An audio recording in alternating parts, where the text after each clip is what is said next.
So let's look at 10 role-playing games that aren't D&D. Each of these games are excellent. I've either run them myself, or I've played them, or I've talked to people and looked at them, and they're all excellent RPGs. Some of these are very much like D&D. Some of these are very much not like D&D. They cover a wide range of the different kinds of RPGs. These are not what I consider to be the best role-playing games that are out there. This is a list of 10 RPGs that I think are really good. You almost certainly have products that you love that aren't on this list. I take no insult from the fact that I have created this list together. I just wanted to show off a handful of other RPGs that we could play that aren't D&D. These are also in alphabetical order. They are not in an order by preference. And the first of those is a game that I adore called 13th Age. 13th Age is a D20-based game built by Jonathan Tweet and Rob Hainso, both of them veteran designers of Dungeons & Dragons. They refer to this as their love letter to D&D. I would say the style of play of 13th Age is very similar to 4th edition, only with a much heavier focus on story-focused games. It's an excellent role-playing game. I have run multiple campaigns with 13th Age, and I really, really love it. Some of the things you'll notice about 13th Age is it has a much steeper power curve than D&D does. It only has 10 levels, but those 10 levels of play are actually very equivalent to the 20 levels of play that you'll find in 5th edition D&D. It definitely focuses on the idea of character powers. You have certain things that you can do. They are all very high-powered things. One thing, for example, that you'll notice is you have a weapon, a damage die for your character, for your class, and every level you add another damage die. So you'll do like 7d10 damage on a weapon attack in 13th Age. It's a really, really fun RPG. It focuses around the idea of icons, these sort of major players in your campaign, and you can customize the icons to be whoever you want. And the characters all have connections to these icons, and you roll on those connections to kind of see which icons sort of come to the forefront of the story, which ones sort of get pushed back, and what relationship they have with the characters. There's definite story-focused elements to this game, like the idea of backgrounds. You select your backgrounds, you write them down, you apply a score to a background, and whenever that background would come into play, you add that score to your roll. There's a lot of really interesting mechanics in 13th Age that you can actually bring into other role-playing games. One example is the escalation die. The escalation die is something that you do in combat. It starts at 0, and then after round 1, it increases, and that bonus of the escalation die is added to everybody's attack bonus, which means all of the attacks get stronger. Certain powerful monsters can also use the escalation die to escalate their abilities in a game. It's a really interesting way to watch the game build up. The 13th Age Mega Bundle sale on the Bundle of Holding is going on right now, where you can pick up all of the books for 13th Age, a huge collection of books, an amazing collection of books. And you can pick it up for $25 for the starter collection and about just shy of $42 for everything. But you're getting dozens of books. Even if you just get the starter collection, that is a really good list of books. But if you want to add all of the other books to really fill this out, $42, the price of one hardcover book gets you 19 different source books for 13th Age. Really, really good deal. I love 13th Age. I'm probably going to be I'm hoping to run a 13th Age campaign later this year. Blades in the Dark is a independent role-playing game by John Harper, published by Evil Hat Games. It is a heist-based role-playing game. This is a really fun setting, really cool, dark, grim world. Strange magics and weird occult stuff is going on in this city that is the last bastion of the crazy undead hordes out in the fields, and you're going on heists with your crew. It's actually a very crunchy game. For an independent story-focused game, it is a very crunchy game. I found it a little bit difficult to run as a DM, but my players absolutely enjoyed this game. Some have referred to it as being a little bit like a writer's room, that you and your players are sort of in a writer's room doing a show about a heist. And you have your characters, there's interesting character growth. You can run Blades in the Dark as a one-shot, but where I think it really shines is probably in 4 to 8 sessions, where you can really watch your crew grow, where you can really watch the heists grow and the different factions that are going on. I don't think you could get all of that to happen in one session. After you've done 8 to 12 sessions, you've probably run a full campaign in Blades in the Dark. The full system resource document for Blades in the Dark, which is pretty much all of the rules in the game, are available online for free. So if you want to check it out and see if it's for you, you can do so. You can also pick up the physical version. I did. It's a beautiful physical volume. You can also pick up the PDF and try that. If you want to do a heist-based adventure, if you want to do a heist-based RPG, I think there's nowhere better to look than Blades in the Dark. If you're looking for something that's a little bit more D&D-like, there is a variant of Blades in the Dark called Band of Blades that's set in sort of a Joe Abercrombie dark fantasy world that uses all of the same sort of mechanics and rules for Blades in the Dark, but is more along the lines of your D&D focused fantasy adventures. Fantasy Age is a RPG that the age system that it is based on has been around for, I think, more than 10 years, more than almost 10, 12, 15 years. Fantasy Age started off as a branded game called for Dragon Age, a video game that came out back then. And where I first heard about that was my friend Enrique, the newbie DM, actually was using Dragon Age instead of 4th edition. He was kind of souring on 4th edition. He wanted to try some other stuff. So he started using Dragon Age and he loved it. He talked about how much more cinematic it was and how much more interesting it was to run this game. Fantasy Age is definitely it actually uses 3d6 instead of a d20 game, but otherwise it feels very much like a D&D game. You have your core classes, you have ways to expand those classes. It's very much sort of a crunchy role-playing game. I think it could very well fit as a good replacement, a good straightforward replacement for D&D. I have not played Fantasy Age. I think I might have played it once as like a one-shot game long ago, but I've always gravitated back towards this, and I've always remembered that it had that sort of the idea of the fun bits of 4th edition and the cinematic focus of role-playing games with still enough crunch to really keep players involved and watching their characters evolve and everything like that. So that's one thing that you find with a lot of independent role-playing games is sometimes they gravitate towards heavy character options, lots of different ways that your characters can grow. And then other ones are more about, we're just going to kind of focus on the stories. Games like Fate, they both have their place. But I think for games that really have good longevity in a campaign, you want the characters to be able to grow over time. And I think Fantasy Age offers this up. Fantasy Age is one of the RPGs that are available in the Non-OGL Fantasy Bundle of Holding. There's a whole bunch of them. Worlds Without Numbers in there. I'm not talking about that, but Worlds Without Number is an awesome RPG. Many of these other ones I haven't really heard of, but if you want to try a whole plethora of different RPGs that aren't D&D, you can check out the Non-OGL Fantasy Bundle of Holding. $30 gives you access to the entire set. You can either spend $10 for 5 RPGs, but if you want to go ahead and get Worlds Without Numbers, which I would recommend, and you want to get Fantasy Age, if you pay $30, you get all of those RPGs plus those two in it as well. That's part of the Non-OGL Fantasy Bundle of Holding. On the other side of the crunchy meter, we have Fate. So Fate has the Fate Core, Fate Condensed, and Fate Accelerated. Fate is a very straightforward role-playing game where you can build characters based on your concepts for that character. It is the only role-playing game I know where you can actually do character creation as part of an adventure when running a one-shot game. You can use Fate for any sort of scenario. You can use fantasy, you can do far future, science fiction, and they have done so. If you look at the kind of products that Evil Hat puts out, Evil Hat has taken the Fate system and applied it to many, many different genres. One thing I really love about Fate is the rule book is 66 pages. This is the Fate Condensed rule book. Very thin book, very inexpensive, and yet contains everything you need to be able to run a role-playing game in any system. If you kind of absorb the Fate rules, you can apply any other world to it. So you can take any fantasy world you like. Maybe you like Numenera, but you're not crazy about the cipher system. You can take all of the concepts of the characters in Numenera and easily apply them to Fate and have a game ready to go. I think Fate is the best system for single session, one-shot games that I have seen. I really, really love it.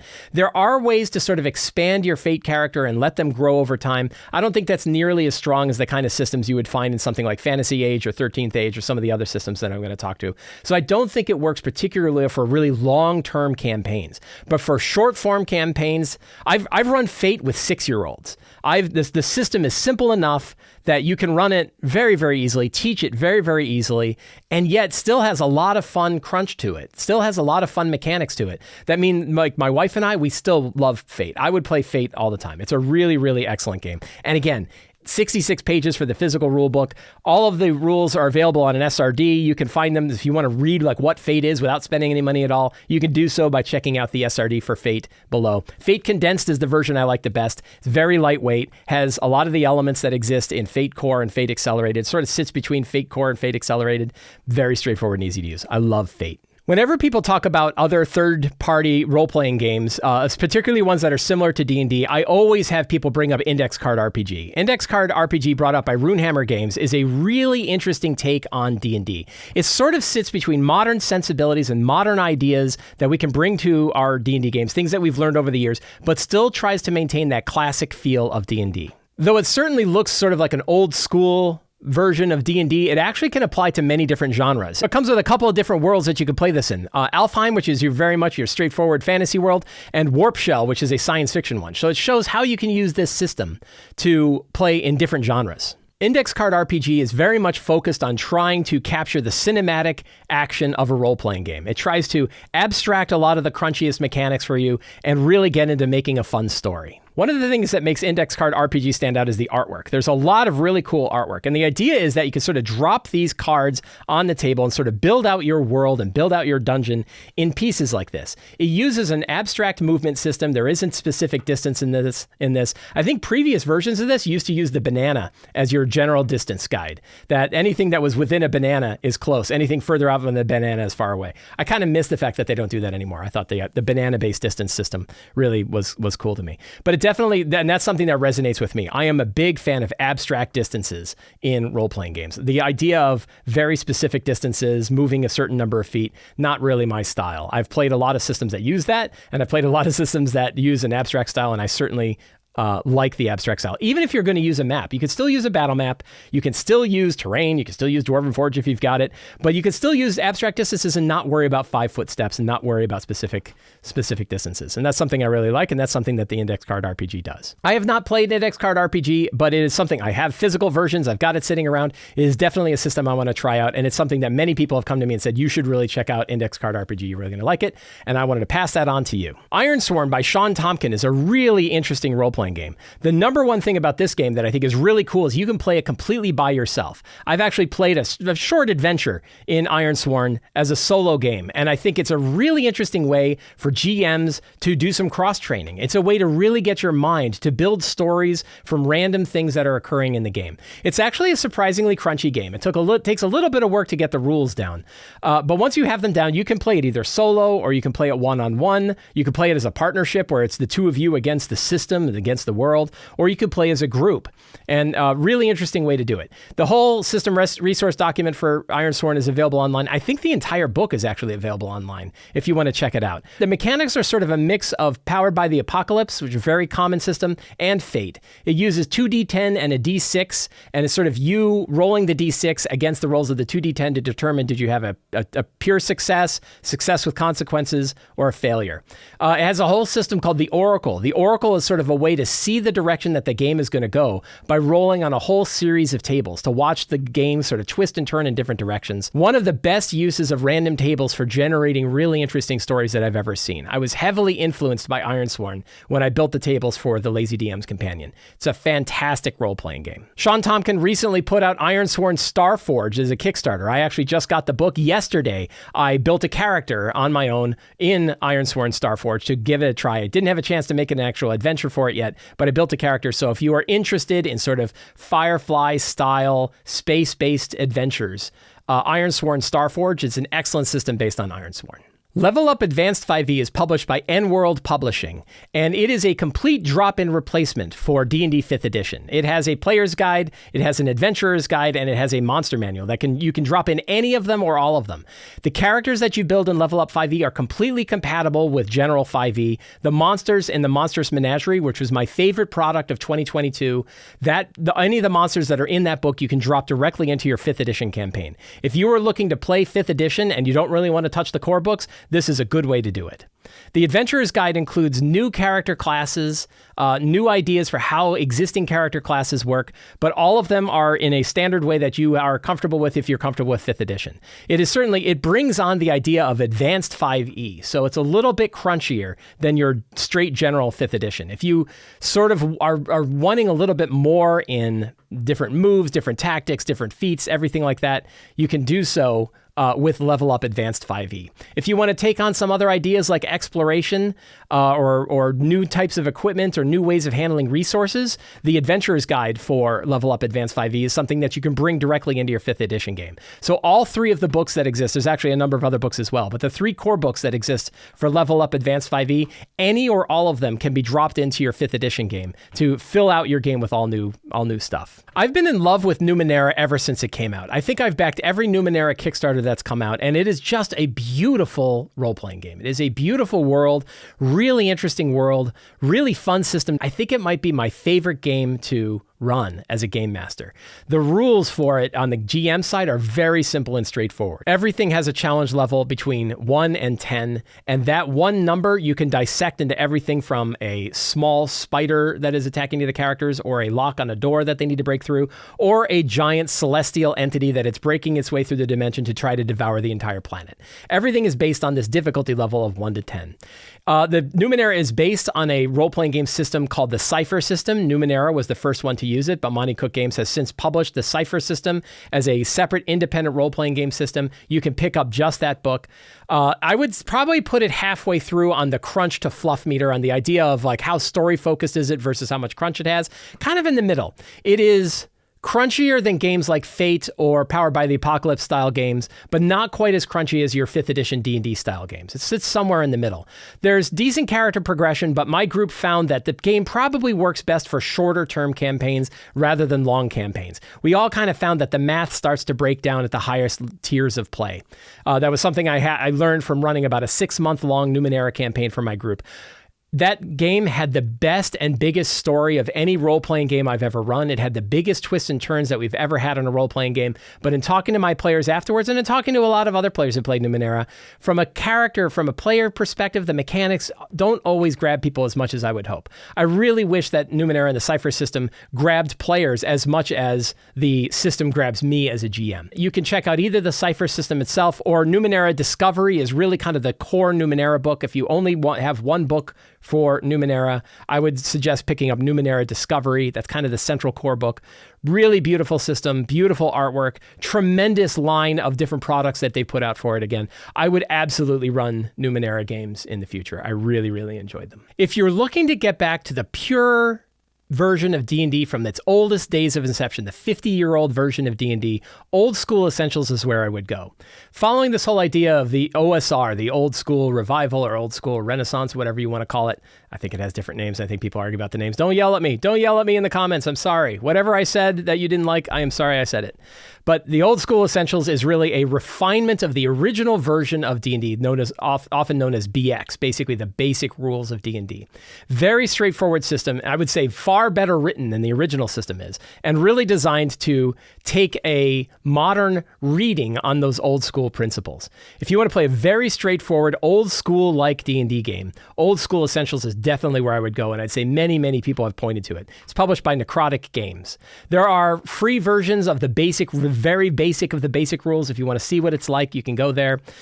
Very big on the idea of rolling for your attributes. Character death happens very quickly. This role-playing goes back to that idea that classes and races were sort of the same thing. So you have your cleric, dwarf, elf, fighter, halfling, magic user, and thief. You notice there's no separation between races and classes in this. It's all just classes. There are variants that let you kind of split your races and classes if you want to sort of expand upon the game, but this core version of that game is just, these are the classes that you pick, and this is how they work. If your group is really bound around all of the different character options that you have in something like 5th edition, they might find this a little too basic. The character abilities that you have in a game like this are very, very lightweight. For that reason, I think it probably works best for short campaigns where you're really focused on kind of an old school adventure, going into a dungeon, worrying about traps, getting killed by a kobold with a single arrow. If that's the style of play that you want, this is definitely the way to go. I think players that are looking for crunchier mechanics are probably going to find that in another RPG. If you're really looking for a role-playing game that captures the old school feel of D&D, this is definitely where I would go. Shadow of the Demon Lord by Robert Schwab is an excellent role-playing game. I ran a 10-session campaign of Shadow of the Demon Lord a few years ago, and all of my players really, really enjoyed it. It is a grim book. It is a grim setting. It is about Armageddon. It is about blood and gore and death and destruction and Armageddon and dark, dark things, man. Dark, bad stuff in this game. That said, the mechanics are really fun. The way character progression works resonated with my players in a really strong way. People really liked playing a 0-level character that starts off with just a job and then growing their character over time.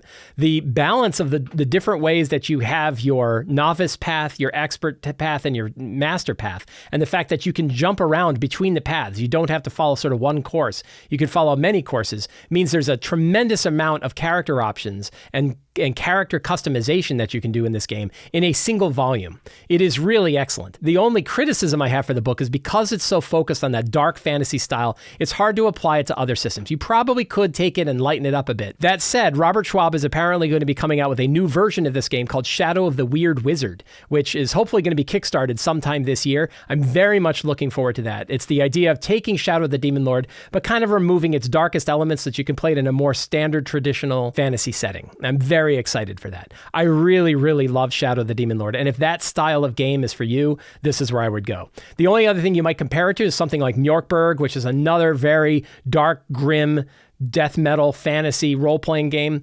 Mjorkberg is definitely leans on the mechanics light side. I would say Shadow of the Demon Lord definitely has more mechanics for it, which means it might have a little bit more longevity for characters who really like character customization. Shadow of the Demon Lord is designed to be played in single sessions, and it's designed to end after about 11 sessions of play. That said, you could get away with sort of doing 2 sessions for every level. So you could probably easily squeeze out 20 sessions of play, a good decent sized campaign out of a single Shadow of the Demon Lord campaign. The main core book has everything you need to play. It's got monsters, it's got character options, it's got world information, it's got everything in it. That said, Robert Schwab has a ton of material that he's released for Shadow of the Demon Lord, hundreds of products, more than 100 products that you can take and draw information from them, drop them into your Shadow of the Demon Lord game. Really fun role-playing game. My players really dug it. I would definitely play it again. I really, really enjoyed it. Friends, we are living in interesting times, and hopefully they will get better in the future. In the meantime, this hobby is strong. In the meantime, we control the games that we run for our players around our table. That's what matters. That's what is most important. We're all watching what's going on. We're all watching what Wizards of the Coast is going to do with Dungeons & Dragons. And hopefully they turn it around, because it's really not good right now. But that said, we control the game. We own our hobby. We own D&D. D&D is ours, and there's nothing they can do about that. I hope you enjoyed this show. If you did, you can help me out by subscribing to the Sly Flourish newsletter, where you get a weekly RPG-related email sent directly to your inbox. You can pick up any of my books at the Sly Flourish bookstore, or you can join the Sly Flourish Patreon. All of the links for those are in the show notes below. Thank you all very much. Have a great day, and get out there and play a role-playing game.